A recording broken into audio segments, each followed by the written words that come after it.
Welcome to Franchising Stronger Together. I'm your host, Red Boswell, president of the International Franchise Professionals Group, IFPG, brought to you by franchisewire.com.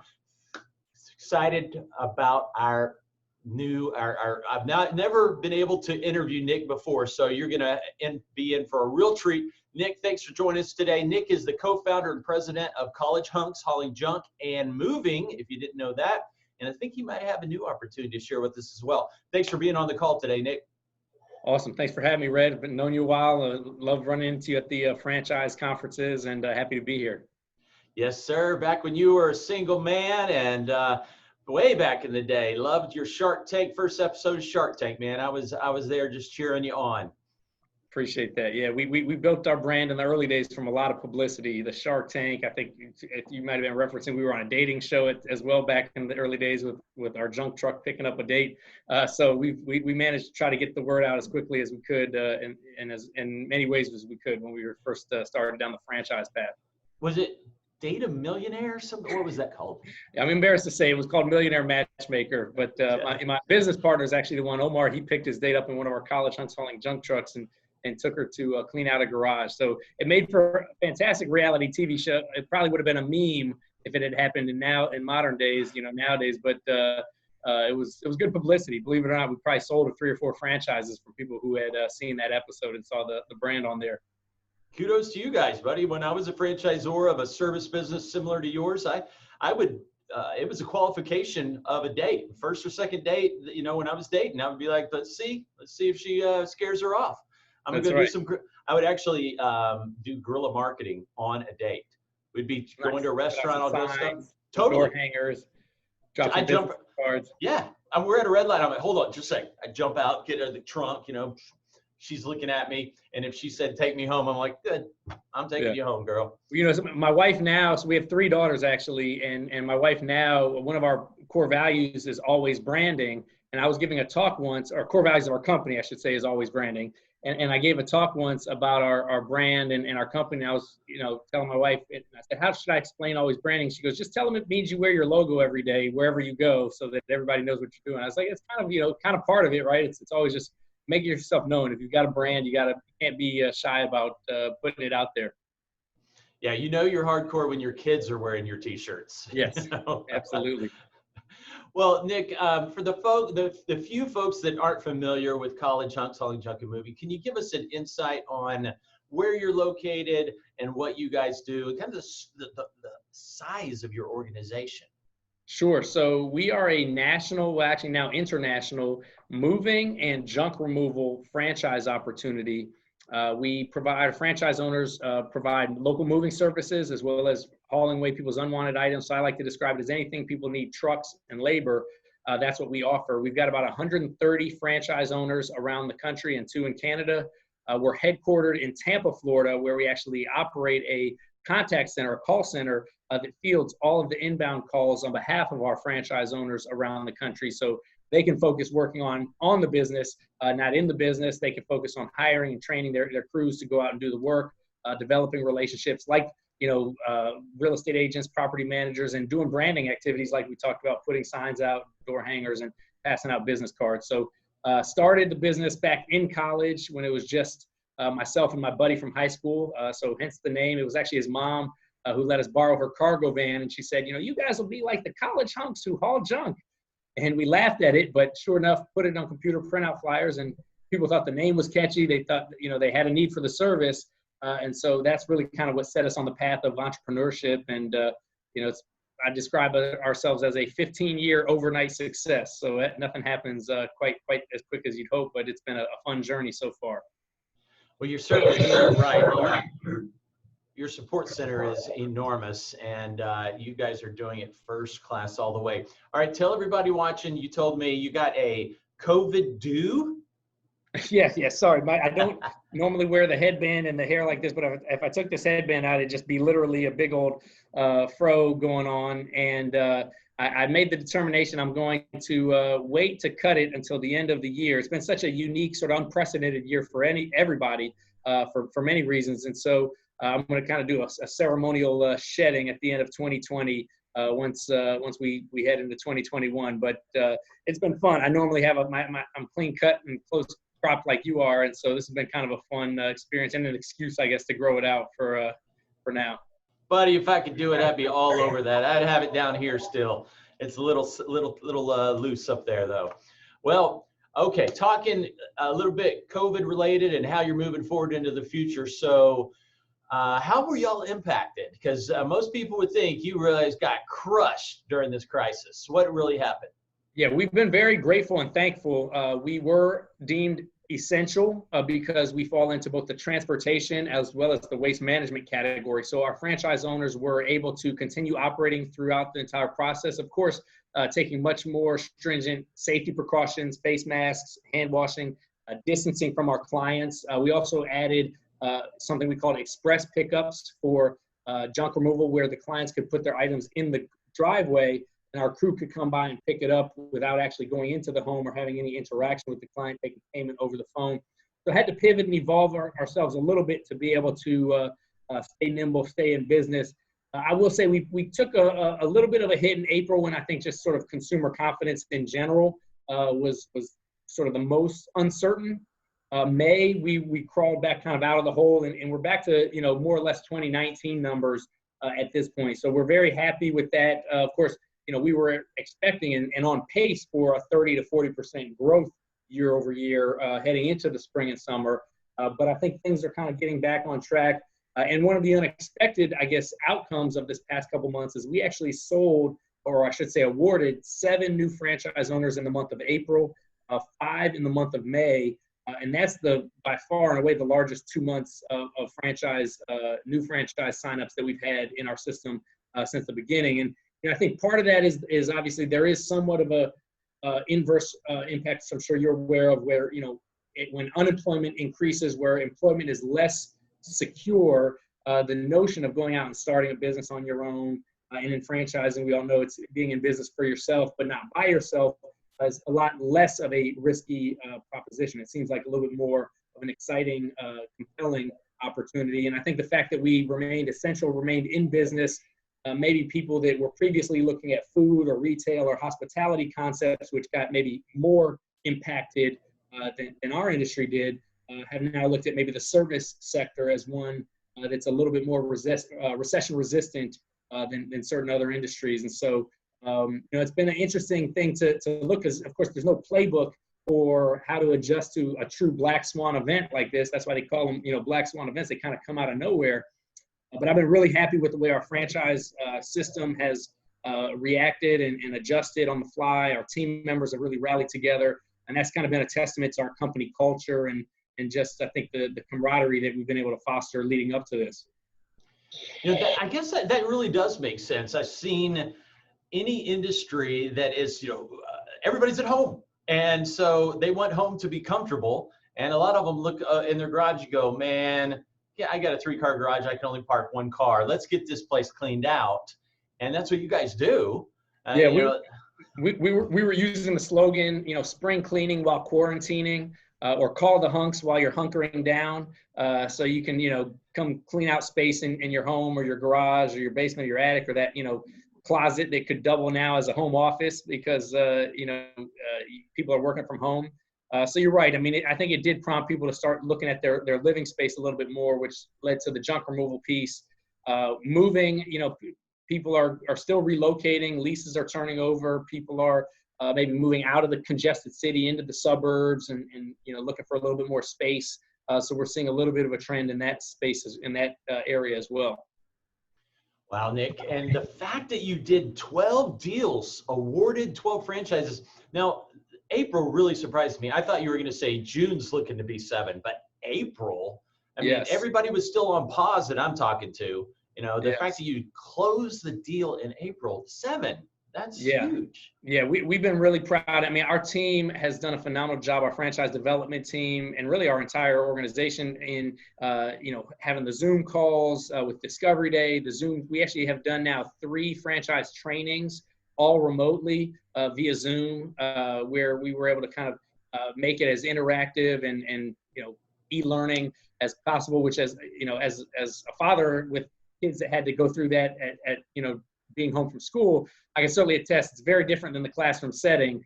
But we've been getting high marks across the board on it. Because we're not able to travel for site visits, our franchise coaches are touching our franchisees a lot more virtually through one-on-one calls and meetings. So, just trying to make the most of the circumstances and the cards that have been dealt. Well, I know of no organization that is more fanatical about bringing folks to their location, their corporate office, than you guys. I mean, you think hauling junk and moving, you don't think about the corporate office that y'all have. If you do think about it, it's once you have 1,000 franchisees. So the support center is just second to none. What have you done regarding your discovery days during this time? Because it is so huge part of your culture. You're right. We've still been able to maintain sort of the same vibrant energy and enthusiasm, as tough as it may be, through the computer screen with our virtual discovery days. We have the entire Brand Central team, what we call our corporate staff, log on for introductions. The night before Discovery Day, we do a virtual happy hour with the candidates, the franchise candidates, and we do some ice-breaking questions. We ask them, hey, what's your most used emoji on your phone? What's your, give us 2 truths and a lie, just some ice-breaking games of getting to know people from a comfortable basis. Because typically with Discovery Day, people are flying into Tampa. We're taking them out to dinner the night before. We're having a full day where we tour them through our headquarters. But because we're not able to do that physically, we're trying to just exude as much enthusiasm and energy through the computer screen, and it's worked. And usually, the nice thing I think about our brand at this point is by the time people are coming to Discovery Day, they already know that this is the brand they want to move forward with. And so Discovery Day is more of just sort of a validation to confirm what it is that they already know. And in the early days, we felt like, well, we've got to show them our call center physically. We've got to show them our headquarters and our training rooms and, the different offices we have, which I do think has an impact. But ultimately, it's the people that you're going to be working with that matter. And they still get to meet and connect with our franchise staff through those virtual Discovery Days. And so we have closed as many franchise deals through Discovery Day as we had virtually as we have through our physical in-home discovery or in-house Discovery Days. And so, again, an unexpected surprise, but we've been really, really grateful about it. So what's it look like in the future? Are you going to go back to, are you going to have a mix? What do you think? Yes.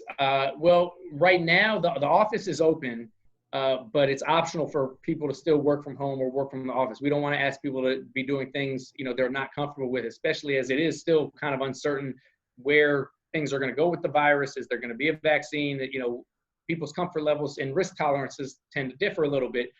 So for the foreseeable future, until sort of things completely open up and there isn't an expectation of a second wave or second shutdown, or God forbid, we're going to continue to do things virtually.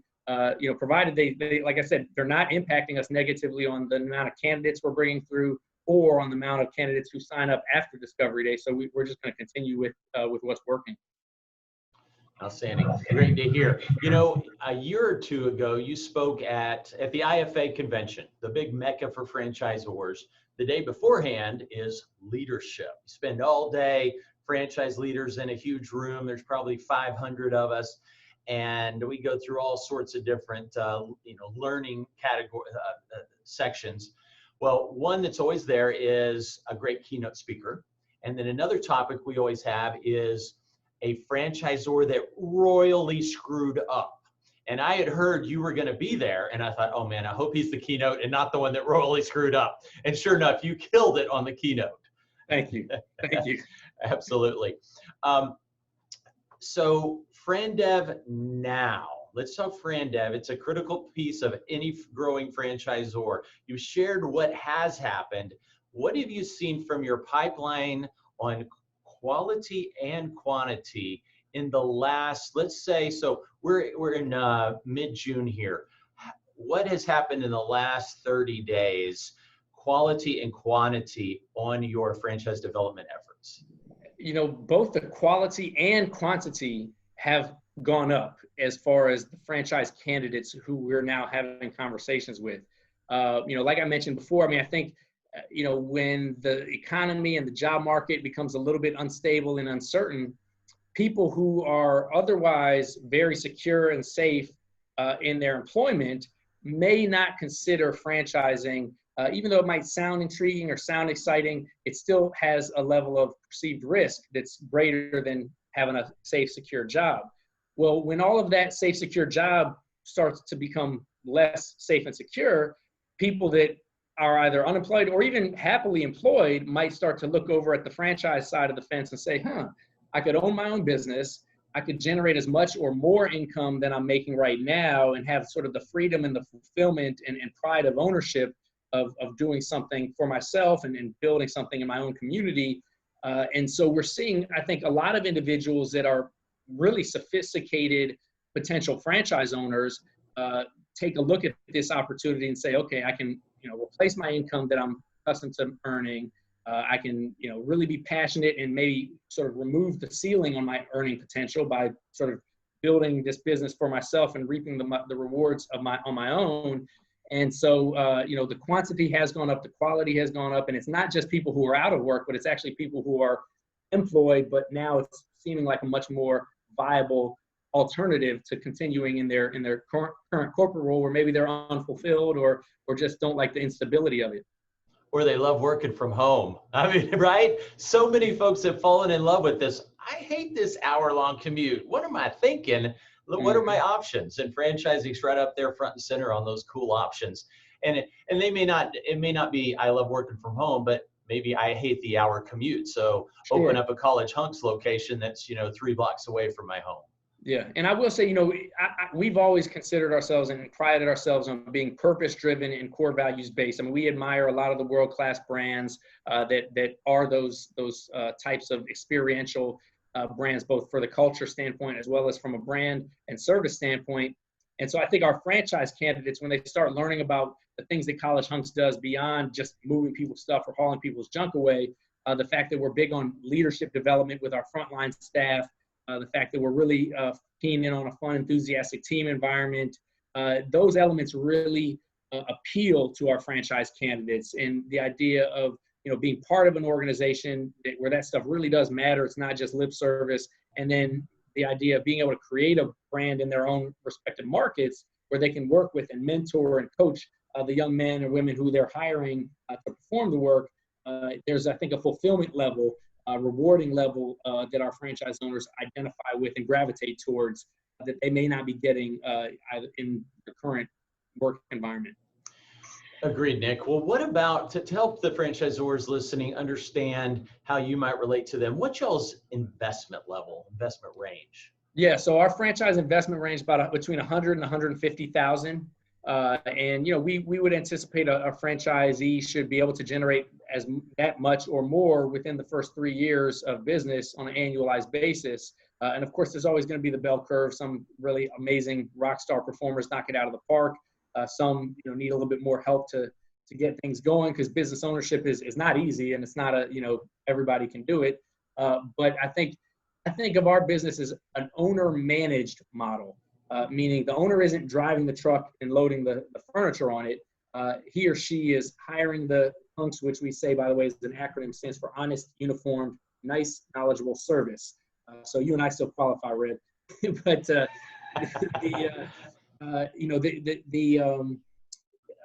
hiring and training their frontline staff, and then the franchise owners are essentially building relationships in the community and networking and politicking and so forth. So that's been kind of the dual role of our franchise owners, and sort of how it manifests. Hey, Nick, so you've been a successful franchisor for a very long time now. You've learned a lot, you've grown, you've got married, you got a family, you got over 100 franchisees, you're international. Looking forward, second half of the year, lots of franchisors in uncertain waters. They're scared, they're concerned. Any advice, any predictions for them looking forward?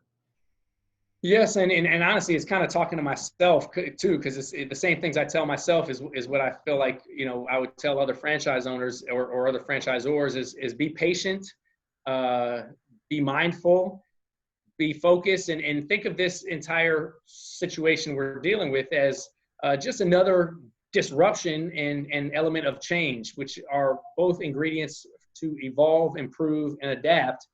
This one felt a little bit more abrupt than maybe the typical disruptions that we're accustomed to. But, just like Blockbuster had to deal with Netflix and video streaming, or the taxi cab industry had to deal with Uber coming in and changing the way we do transportation, this circumstance just happens to affect everybody, both business and personal wise. But embrace it, recognize that this is just a part of life, and just continue to try to innovate, improve, and stay the course. Don't get impatient. Don't try to shortcut the success. I think the mental game of business ownership is very critical. Leverage your top franchise owners for ways to continue to move the brand forward. And remember also that brand preservation, I think, is really critical as well coming through this. So sometimes delaying tough decisions can be the determinant as to whether or not the brand is around 5-10 years from now or not. So be willing to make some of the tough decisions decisively if need be. Buddy, I could not have said it better. Nick Friedman, president and co-founder of College Hunks Hauling Junk and Moving. Nick, before we wrap up, I was closing it down here. Did I see another franchise opportunity coming from y'all? Actually, no. So the other business we have is a company called Trash Butler, and we ultimately decided not to franchise that brand. We decided to keep those corporately operated for the time being. That could change, but there's a lot of reasons why. It's more of a B2B niche service, and so we decided to keep that corporate for the time being. Right on. Well, kudos to you. Constantly, that's what entrepreneurs do. We create, we build. Thanks for giving back to your community, giving back to franchising. We appreciate you, your whole organization. My love to Omar and the whole team, Dana, etc. You got a killer group. Guys, thanks for joining. Franchising Stronger Together, brought to you by franchisewire.com. Red Boswell with IFPG. See you on the next episode. Thanks, Red.